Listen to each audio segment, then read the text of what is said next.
رسمی طور پہ نہ آئے کریں بابا جی کو، یہ رسمی ہے بھی نہیں ہوتی، یہ اس کا مقصد صرف آپ لوگوں کی تربیت کرنا ہے کہ جب آپ چل رہے ہو،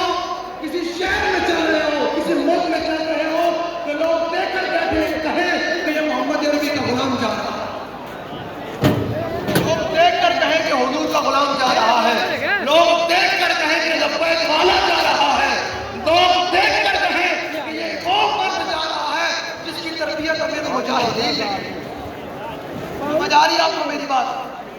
نہیں تھوڑی آواز نہیں آ رہی، تھوڑی گل میں سمجھ آ رہی ہوں میری گل؟ نہیں تھوڑی لوگوں کو سمجھ آ رہی، میرا آواز تھوڑا تو سمجھ آ رہی ہے میری گل؟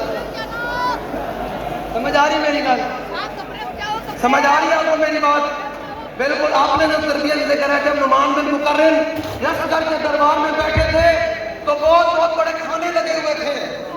آپ سے لقمہ نیچے گر گیا، آپ نے جب نیچے سے لقمہ اٹھایا تو آپ کے ساتھیوں نے کہا حضور یہ بات ہے کہ میں سمجھانے لگا ہوں آپ لوگوں کو کہ دائیں بائیں نہ دیکھا کرے، یہ دیکھا کرے کہ میرے آقا کی رضا کس بات ہے۔ رسمی جو نعرے لگتے ہیں کہ ہاتھ تھلے کر کے بیٹھا ہے کہ دیکھ رہے کیا ہو رہا ہے، ابھی تک بابا جی کے مزاج کے مطابق بابا جی اس سے نعرہ کوئی نہیں لگیا،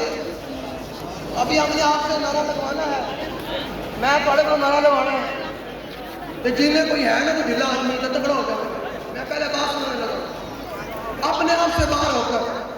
آپ سے بات کی بات ہے، پہلے اسٹیج والوں سے بات ہے کہ نعمان بن مقرن سے یہ آپ کا ہم بڑے مہذب بن جاتے ہیں کہ شاید میں آ چکا ہوں، جب تک حضور کی بارگاہ میں انے باہ محبت نہ ہوگی اس سے بارگاہ میں مقبولیت ہوتی کوئی سیدھی سی بات ہے۔ تو نعمان بن مقرن جب لقمہ نیچے گرا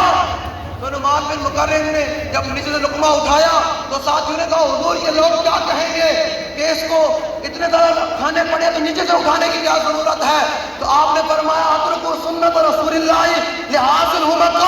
فرمایا کیا ان بے وقوفوں کے لیے میں اپنے نبی کی سنت چھوڑ دوں؟